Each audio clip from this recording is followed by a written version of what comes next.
Welcome to Child's Play by Early Years Resources, the podcast dedicated to exploring innovative approaches in education. Join us and our expert guests as they share ideas, strategies and valuable insights to support the curriculum and help meet the needs of all EYFS and primary school children.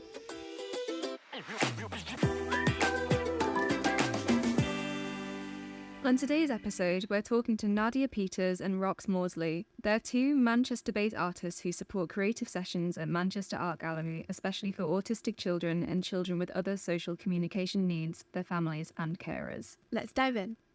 Hi, welcome Nadia and Rox. How are you? Good. Thank you for having us. Yeah. So I thought it would be interesting to talk about how we first met. So a few years ago, myself and my brother first came along to the open door session at the Manchester Art Gallery. You probably can describe that a bit better than I can. So what are the open door sessions? So the open door sessions were initiated in 2014 by Manchester Art Gallery to make them more accessible, the gallery more accessible to families with children with autism. So it was a family event. I started these in 2014. And I actually started running the sessions in 2018. I got a group of amazing volunteer workers that were all professional artists from Salford University. And this is where I met Rox, because Rox came along to help out as part of the course. And however many years later, still coming. It's just one that you can stick with it. So, yes, that's how we met. Yeah. The premise of Open Doors is that we run the session once a month and it's open for children with autism. They come along, they bring their families, and it's just a space where they can create art. So we usually do it in response to a piece of artwork in a gallery. Like that will change each month depending on what new exhibitions are out. But it's quite consistent. We always have one thing that changes every month, but then we usually have the consistency of the same rooms. And it's just a creative space. The kids can just come and explore and really easygoing. Yeah, it's really positive from our experience. When you walk in, you get these little paper arrows on the floor and it leads you to the part of the gallery that you're going to be exploring. Yeah. It's just really fun. So the kids have that independence of kind of navigating the art gallery and seeing new kind of art pieces. The other thing about the red arrows is that everything we do has got some theoretical reason to it as well. So it might look like it's quite basic and we're just doing this, that and the other, but everything's got a method to it. So the red arrows are, as you say, to guide people to the location of the gallery that we're doing the session, but also to block out other sensory stimulation so that if somebody with autism is overwhelmed by their environment, they can focus on the red arrow and it's like, well, let's find the next one and find the next one. So they're not distracted by other sensory stimulation. And that's kind of the logic to it, as well as just showing people where to go. When we first started the sessions, we did it early, didn't we? So the gallery would open at the sessions used to be 9:15 to 11:15, and we used to open the gallery early so that participants could have the gallery all to themselves. And then a lot of what we do reacts to feedback from participants. Yeah. And so I'd get to the gallery, silly o'clock in the morning, and you'd get to the gallery silly o'clock to set up and everything. And then got a little bit of feedback about it being so early. And now we do it at 10 on a Saturday. So it's when the gallery opens. Do you think it's better? Yeah, it works a lot better than it used to. Yeah, I think people know now that 10... It's easier to get up at 10 than it is to get up at 9. Yeah. Like public transport, I think, then. And I don't want to get that up early. No. It wasn't to suit us, but really, sometimes I'd be at the tram at like 7 o'clock on a winter's morning and I'd go, whose idea was this? Oh, yes, it was mine. And I've only got myself to blame. The whole premise for me is, as well as, enabling children and families to have creative fun together, it's to give access to the gallery. Yeah. So for me, it's about people owning the gallery space and going to look at different artworks and sometimes we'll do a section that's right at the top of the gallery. And then, as Rox pointed out, we have a consistent room, which is their safe space at the bottom of the gallery, which we always set out exactly the same. So that's the consistency. And then a different workshop. So we have 2 workshops going on. So we're quite highly staffed. Yeah. I think it's good to do it in different galleries as well, because on the way to the activity, they're seeing all the artwork of the gallery anyway. So it's kind of like a sneaky way to get more out in there. Yeah. Because otherwise they just go straight to the den and just start building things and go crashing. I get that. It's good that that's a safe space. but the point is, so yeah, I'd go to that. So we always lead them up there first, say this is the workshop first, and then they can stay there for 10 minutes, an hour, and then go back down to the den afterwards. Yeah, we love the lion's den downstairs, the safe space, because it's after he's done all the art, he's like, I want to go down there, I want to go to where it's comfortable and where I've been to before. That's exactly right. That's why we have it there. And some children, they don't actually go to the other spaces. They come straight to the lion's den. Ah, do they? Yeah, they feel comfortable. They feel comfortable there. They come for that space. But we always encourage people to go to another space. Yeah. Yeah. And there's still art things going on in the lion's den. Yeah. So there's like craft making, collage stuff, like tactile materials and stuff like that. But I think they really like the den building. Also, I think once children are focused so much and they know they're going to be able to run around and let off steam, and when we have new people come, I think I did a lot on a few weeks ago that the daughter was very involved in one of the workshops, and she was 10, I think she was neurotypical, and there was a little boy and he was 4 and he was in his buggy and he had the diagnosis. And I said, are you not going to let him out of the buggy? And said, no, he'll just run. And I'm like, oh no, let's have a look and see, because sometimes people have this presumption they don't. Anyway, he did. And there was a wedding, there was a wedding going on in the Lowry Gallery, and he just virtually ran towards us. We were in the sculpture gallery, and then they went downstairs. The mother had never been before. She was mortified. She was up there, and I said, it's fine. He is really not the first. He really won't be the last. Yeah. And then he went down to the lion's den, and he ran around, and she was like, no, this is the point. And then he sat down. Yeah, and then he settled. But he was proper legging it about. Yeah, he was proper legging it about. It was fun and wedding crasher. Yeah, I know. It was like, that doesn't happen very often, does it, really? Oh, yeah. It must have good. Yeah. For our listeners who might not know, why, in your words, would you say it's important for children and their families to be able to access these spaces? I think it's important because art is just innate and everyone should have access to art. I think it's such an important part of development, especially for kids. They need that creative outlet.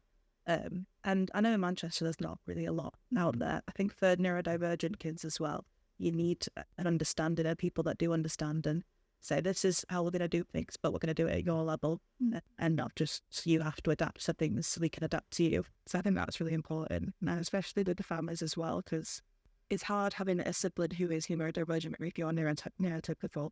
That's a really hard situation to be in. So I think it's good that the kids and the siblings of the families can also join and be in a space where they know, like, we're accepted, we're understood, everyone gets to have a go, everyone gets to be involved. Yeah, I sort of, my thing is access to culture. So I think that art is cultural capital, and there are a lot of people out there that don't see that art is for them. They think, oh, it's nothing to do with me. And I think it's breaking down that barrier. Art galleries should make, and other museums should make themselves more accessible for people.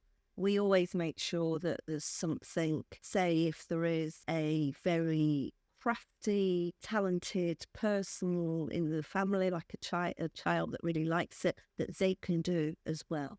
So it's not, I think art has no age, and I don't believe it should be dumbed down. Yeah. So with access to, proper art in the gallery, and I think Manchester Art Gallery is really good like that. Yeah. Because like the Lion's Den, which is the sort of family space, that has proper artwork on the walls, like it has Howard Hodgkins, it has amazing like artists on walls. So it's access to looking at things rather than just saying, oh, you're a kid, let's just go to a soft play area. It's like, this is the gallery, this is how you behave in the gallery, this is what we have to offer, and this is what you can do. Yeah, and it can be quite tactile as well. You can't touch what's on the wall, obviously, but you'll have materials there. So when we come into a space, it's can you replicate what's on the wall? Like, can you, if we went to see like flowers and fruit bowls and things like that for one of our sessions, and then it was, could you make your own with tissue paper and clay and what other thing you called pipe cleaners, yeah. And then when you go back down to the lines, then again, it's really, you're using the same kind of materials as like a projector. There's a big piece of paper on the ground. There's tons of pens, paints, tape, all that sort of stuff. So it's super, it's super hands-on, where traditionally in art gallery you'd be quiet and you wouldn't touch anything. Yeah, things like that. It's amazing. Yeah. Oh, okay. Yeah, art galleries are always thought to be quiet places. We don't have to be quiet, you just have to not touch the art. Yeah, there's like a notion that art galleries is very like prim and proper, and you've got to be like on your best behaviour, but it's not like. And then Can you share any examples of how these sessions have kind of helped families, maybe the siblings? Have you had any experiences where you've seen kind of a child flourish? A lot, actually. Yeah, Lily's all I know. So there was a child who came recently, and he was neurodivergent, and he was just legging it about being a child. But his parents were very on edge about him, like running around, and they were like, "We've just moved into the area. We don't really know what to do. Like, we don't really know where to take him, what resources there is for him." And the dad kind of chilled with him and was just like getting involved in the things. And then the mum came to me and she was saying like she's struggling, she really needs some support. So then we went away, gave her loads of resources, and now they said we're going to keep coming regularly. This is a really good experience for me. He loved it. He had a great time. And she also got some resources for herself about like how she can access art and how she can do it with her son, but also with herself as an artist. There's ways for us to help the family members as well as the kids. Yeah, I mean, I think because we have people that come back again and again and again, like yourself, we don't. It's not regular people. You don't have to come every week, every month. You can drop in when you want, at whatever time you want.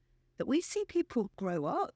Basically, like, for example, your brother, when he started coming, he was a little boy and now he's a young man. And you're like, oh, wow, you've got facial hair.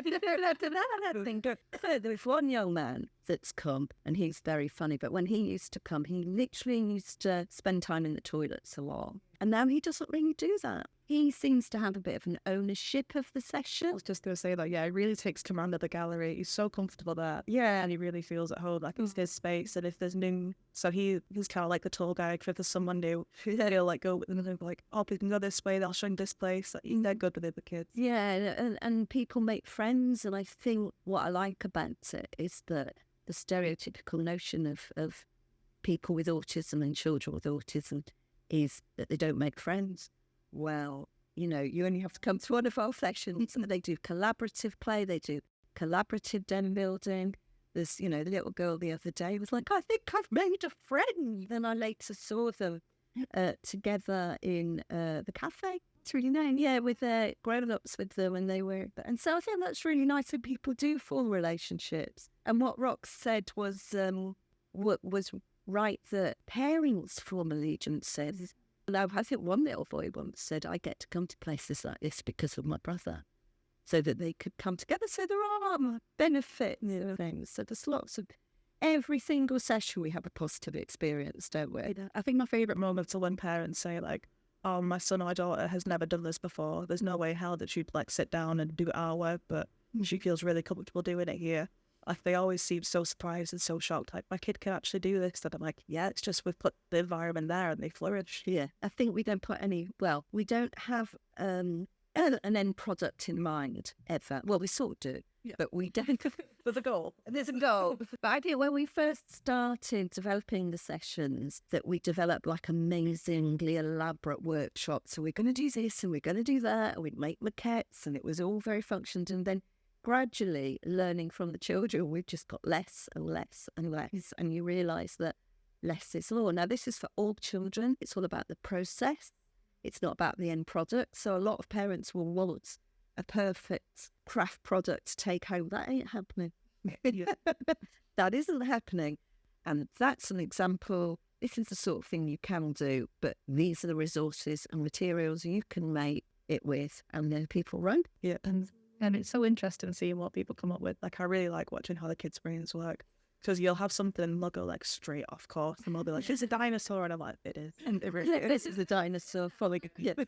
It's about what participants bring to things. So I think you're giving them an element of control. Yeah. Yeah, and I think something else you touched on before with the parents who met up in the cafe, that's happened to me as well. Like, I remember you actually introduced me to another parent when I was talking about transitions from, just schools and things like that. You're like, well, I know this other parent here. And then you kind of just linked us up and you're like, do you want to have a chat? And having that doesn't really normally happen because, we were in a mainstream primary school. Yeah, I don't know other parents who know the autism community, and then you go to a place like Open Doors and all the other parents have some sort of experience or advice So yeah, that was really, really helpful. And it's informal, isn't it? Because if you're nervous or anxious about meeting someone, also, I think sometimes what I notice, parents of neurodivergent and carers of neurodivergent children, they never get to sit down. They never get to rest. They never get to relax. And sometimes they're just sitting there going, I don't know what to do. I'm like, what are you doing about that? Yeah. Or chat. So you notice people visibly relaxing and chatting to each other. Now that's just an outcome of it. Yeah, I imagine that's quite empowering for a lot of people. I think it's probably quite restful. Yeah. Somebody hasn't sat down for about 10 days. You know, like, oh my God, I'm sat. Yeah. Just to follow up on that, Rox, what's your own experience been like, and how has this shaped the way that you approach the sessions that you run? It's been good. It's been really good. So when I first joined was 2018, and obviously I had a diagnosis of autism. And I was so stressed because I was like, oh my God, it's meeting people. And I've never been good with like meeting people. But it's really grown my confidence as well. So there's one memory that, it makes me so embarrassed. But there was a girl called, yeah, she's called Florence. And obviously I don't really know how to talk to kids. I've not really grown up around kids. So she said, oh, my name's Florence. And I was like, oh, like the place. And she just was like, I don't know what that is. And then it's just those little moments where you're like, oh God. But then I think as the sessions have gone on, I'm just more comfortable around kids. I'm more comfortable around neurodivergent kids as well. And I really relate to them. So it's nice when like a parent is saying, oh, I don't know why he's doing that. And I'm like, I get it. It's just the way that our brains work. But I think as we started out as well, the sessions were very much for me. I was just like, oh, I get this. And this will be really helpful because I know I would like that. And then if it was a slow session, I'd sit down and do the activity. But now it's good. And I think parents, they really like to know as well, like, oh, you've got autism as well, and you've done really well for yourself. Which you have, yeah. There's one girl, and she was a teenager. We don't get a lot of teenagers come through. We get a lot of like young kids, but never teenagers. So when she did come, her mum was really, really worried. Like, it's not really a session for her. And then I kind of gravitated towards her. And then when her mum found out that I was neurodivergent, she was like, oh, this is great. We can talk about it. And then I was giving her advice on school and like what I did during school and how, because school was a rough time. So I think it is for neurodivergent kids anyway. So I was giving her about some like how to navigate it, what to do. Like, it was just a really, really good moment. And I think it's just nice that I've got a relation. Yeah, I think I was just about to say that when we do get older children, siblings come in, I find it quite tricky to involve neurotypical kids in art as well. And I was, one of the drop-in workshops the other day, the family workshops, my biggest thing was that I got 15-year-old boys to become involved. It was, isn't for me. I'm like, how old do you think artists are? How old do you think Picasso was? They were all very old. But older children, they look to you as a role model, and parents as well. And, you're really generous with your time, and you're really generous with your openness about how you are, about your diagnosis. And I think that's amazing, where if a child, they'll go, well, she's 15, she doesn't like it. And I'm like, well, Rox is an artist. She has a diagnosis as well. But I always say you're an artist because that's what you are first and foremost. Yeah. Here's Rox, a completely successful artist in her own right, running a session. I think everything we do has got a theoretical reason to it. Yeah. It doesn't look like it has, but I did have an OT come in once, and she was like, oh, she had a child. She said, yes, you've really thought about this, haven't you? And I'm like, yes, I really have. Because it doesn't look like it has been, because it's not a therapeutic environment. And I would never say it was a therapeutic environment, although it is. Yeah. But that's not my intention. My intention is the art. I think that was our next question as well. Like, how do you fully engage the children by adapting the sensory stimulations that they might have? So I remember when we first came, and there was a massive fan on the ground, and you just kind of like put tissue paper on top of the fan, and it would blow out. So the sensory stuff of the wind taking the tissue paper and the ribbons and stuff. And I remember, I think you probably asked, oh, does he enjoy that? Maybe we can bring other materials, fabric, put that on top of the fan. Yeah. So I guess every child has that kind of different sensory stimulation, or it might be overstimulation. How do you adapt to that? It's one of them, like, you can't make everyone happy, can you? So there's some materials that we use that I really don't like. Like taking like the sequin on the board. I don't like twist them. I really hate those. They're gross. So funny because people really love that. And there'll be what's it called? The air drying clay. Yeah, but when it's like fresh out the tub and it's like a bit warm and cold. It was, I used some the other day in the session that I did with Manchester Parents Carers Forum, and it had been in my boot and it was really, really squidgy, and I got it out and it was like, oh no, this really is disgusting. And this one girl, I've got a photo of it, it's literally all over her hand. And I'm like, I am so sorry. But most people really like it. Yeah. So I think it's trial and error. We don't try and do too much at once. We watch the children and we see what they like, and we always keep that in. So once somebody asks for Lego, people really like using the Lego, and we can use it in a creative way. So we always have a table of Lego. I noticed a young man who had quite multiple needs, and he came with his carer, and he spent the entire time lying in a beanbag with a piece of silver foil that we have just literally the whole time just stimming and looking in front of his face and looking at the light and the reflection of the light. That was fine. The carer was delighted. So now we always have a table with sensory materials on that children can go to. It just comes from them. We always have the air drying clay. You don't have to use it. There's some people that don't like it. I mean, you know, I got some paper out for one girl a while ago, and it happens to be graph paper, and she literally looked at it. She must have been about 10 or 11, and she stamped on it.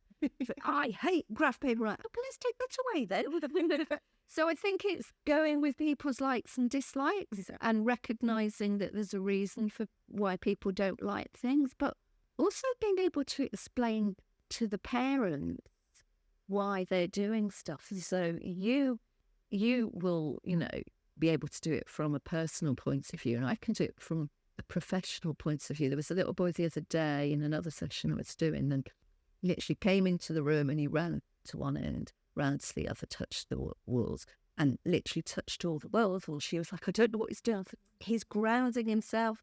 He's looking at the area, and then he'll calm down, just let him run around. And she was like, really? I'm like, yes, let him do that, and then he will settle. And that's because of my professional understanding of sensory issues. So I think a lot of parents don't have that because they're not told. I think they just think it's like quirks of the child. Yeah, you're like, no, there is a reason why they're doing this. Yeah, everything is rooted in reason. It's not just random. Like if a kid's screaming and he's like really, really upset, there is something going wrong, and there's a stimuli that he's responding to that is just not good. Yeah, so that's why if there's video work in the gallery, we'll tend to ask to turn it down. If we can, we'll turn the lights down. But yes, that's a moot point, isn't it? I prefer the lights on. Some people prefer them off. I think the go-to is always to turn lights down, but also, can you cancel what you're doing? Yeah, exactly. Yeah, kind of. We have a quiet room. Yes. We have a quiet room, a quiet area. We never really have to use it, but I think at the beginning, people were reassured that we had it in case there was meltdowns. Now I think people are just like, there's a meltdown, there's a meltdown. We have things that will, like a cause and effect. So the overhead projector that we have acetates on that can go and come, that teaches people cause and effect, doesn't it? So there's group activities, there's individual activities, and I think it's just that we have a lot of staff that can help. Yeah. I've never thought about the projector being cause and effect, I just thought, like, that's really nice colours. I love the projectors. It gives me back, like, school memories, because it's the old style one. The teachers used to write on the the acetate. Acetate, yeah. So that's what we use. So going back to early years and how maybe our listeners would want to help neurodivergent children in their setting, what are some of the effective strategies or activities that teachers can use to support students in their classroom? I think that whatever you use to help children that are neurodivergent will help absolutely everyone. I would say don't give too many instructions at once, one at a time. Don't shout. Use pictorial prompts. If in a teaching situation, we don't because we have done, but we don't do that because we're like a leisure activity, so people can come and run around and build domes or make something, but there's always an example. Visual, people with autism are very visual. Learn from the child and enable them to have their space and their time. And it's a little bit like being a detective, because you don't know what's upsetting somebody. You don't know that background noise that we can hear might sound like a hurricane to somebody, but they can't filter it out. Read up as much about autism, do autism training, and there's always an explanation. All behaviour is communication. This is what I say for teachers. It's very hard for teachers, but whatever they initiate with the person with autism, the child with autism, can only be helpful to all the other students as well. Yeah. I think patience as well. I think patience is really key, because obviously a neurotypical child could do something like 10 times as quick as a neurodivergent child, but they will get there. And I think in a teaching setting, everything is rushed because you've got a limited time and you've got millions of kids to look after. But I think patience are just, like Nadia said, clear instructions. And I know it's hard in a teaching session to be like, oh, you just do whatever you want and it's easy, but there's always like an end goal. And even if they do something that's like off on a tangent, it's still rooted in whatever they were told to do. Visual timetables are really good. I know a teacher that had a child in their class that had neurodivergence, and he went on a course, and he said he still uses a lot of the strategies like a visual timetable, this is what we're doing, and then taking it off when it's done. Just on the side of it as well, I remember, because my brother has communication difficulties as well, when we came along to a session, you had the ping pong table, and I remember I was like, oh, watch your head. And that was a figurative kind of thing, like you can't actually watch your head. No, exactly. Like you pointed out, oh, he's actually understood that, because having the practice of having situations where I'm using this sort of language and he's putting together two and two, it really helps, because you get these experiences where you are communicating a lot more and you're understanding. That's a really good point, because people with autism do take things very literally. Yes, and I do. I'm really bad for it, so I've always asked someone to get I think their instructions and things like raining cats and dogs and stuff like little isms, we don't. Pull your socks up. Yeah, going swimming on the bus. What is that? Well, I think this is there's two examples. A teacher taught the class they were going swimming on the bus, and they all, we're going swimming, we're going on the bus, and they got on the bus and there wasn't swimming on the bus. Obviously, they were going to the swimming pool on the bus. Exactly. Or like, I don't know. I know, it's quite a lot, isn't it? And things like in a nursery, we were discussing the fact that they were drawing portraits or pictures of each other. And somebody had said, now paint your lips. And the child got the paint and painted her own. It's like, you've got to be really careful. But you will make mistakes. I think it's about training. If somebody in a classroom has got a child with autism in the class, I suggest they have their powers that be for training. Yeah, because there's so many resources out there, so much information. So we talked about what teachers could do. What about other spaces? Because we know, Nadia, that you offer autism awareness training through your organisation, Autism for the Arts. What has that involved? I started the organisation. I mean, I was commissioned by Greater Manchester Autism Consortium, and that's to look into this project, and I was working alongside parents. So myself and Lorna Downer, who is amazing, she has lived experience. We went to a lot of cultural organisations. They have to have the desire, and it's a thing. It's a tick box, I'm sorry to say, but it is a tick box. But we've done a lot of work with a lot of cultural organisations. So there has to be a desire to deliver relaxed sessions, but they have to do it properly. It can't be token. I don't think. None of it is rocket science. It's all very easy, but there has to be a will. And I think staff training is a really big thing. And I've been in training with people that have said things like, well, how can you tell the difference between autism and the fact that somebody's being naughty? Like, oh, yeah. Like, well, you can. And children aren't naughty. They're behaving for a way. Sometimes it can be, but, there has to be the desire within the organisation. It has to come from within, and it has to become embedded in the organisation. I think what you say about staff training is really important, because there's a lot of companies that will do autism things. So like Odeon, they offer sessions for kids with autism, and they'll dim the lights and have nice soft things and stuff. But there is staff there who aren't trained, and they'll be like, I see autism in session, but they have no clue on how to interact with people with autism or how to navigate that. And I think it does come down to staff training, because a business can easily just decide, oh, we're going to do something for autism. But if the staff aren't on board, it's not going to work. No. And that's just going to break down. No, and there needs to be communication between all the staff about it and the desire to do it. The sensory stuff is quite difficult because, and I think this applies to neurotypical children as well. People just don't really understand how kids are. No.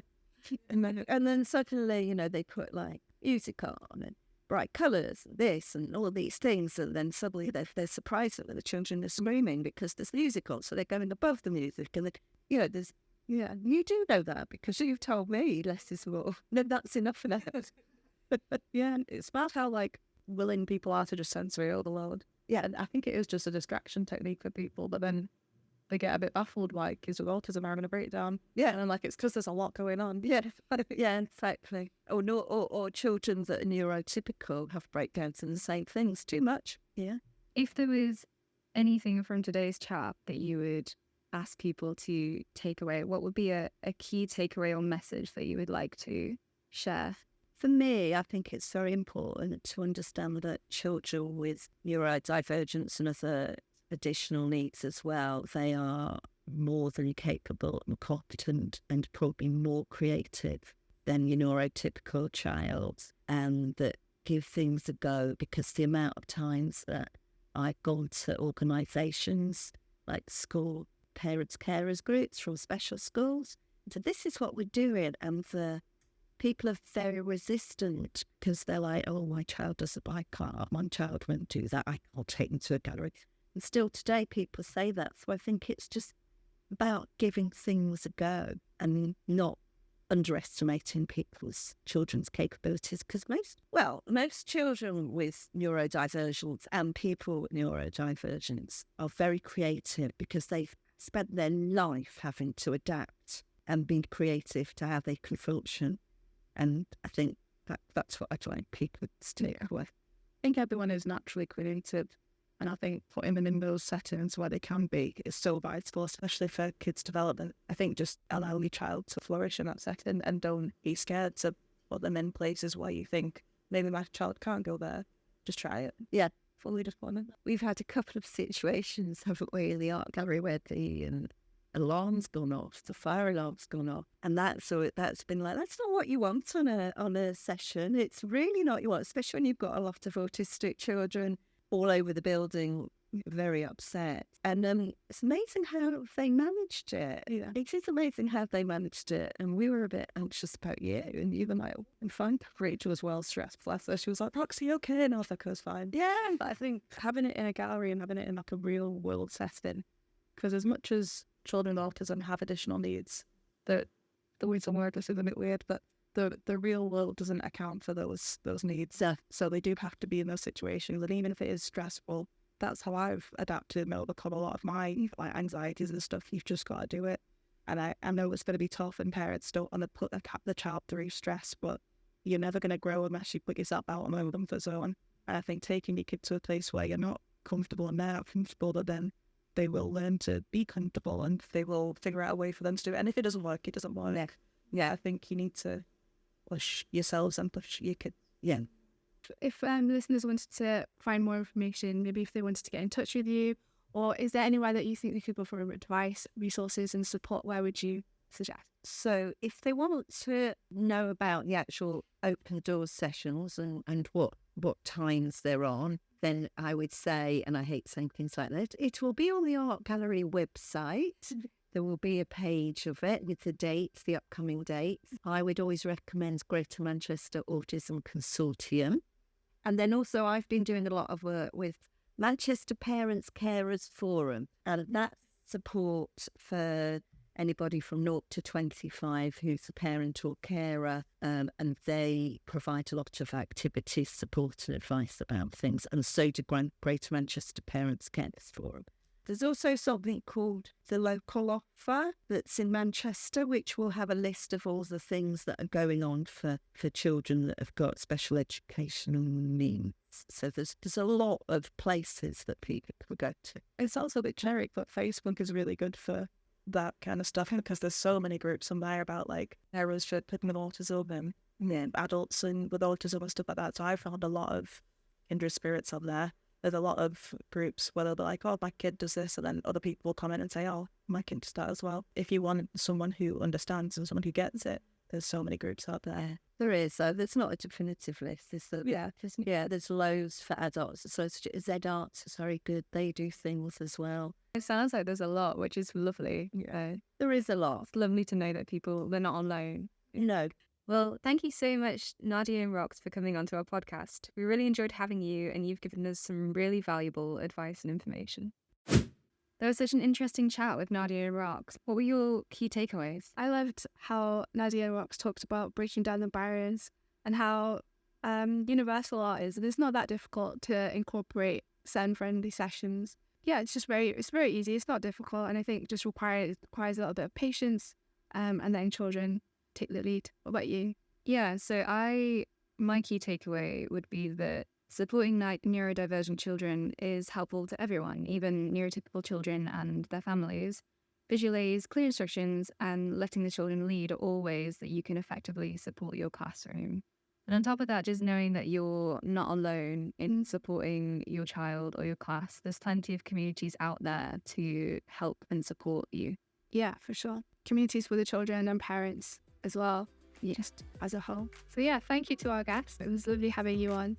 Let us know what you thought about this episode. Get in touch with us on Instagram or Facebook by going to @earlyyearsresources. If you enjoyed this episode, follow, share, rate or review. It'll help us grow. Thank you for listening. Bye!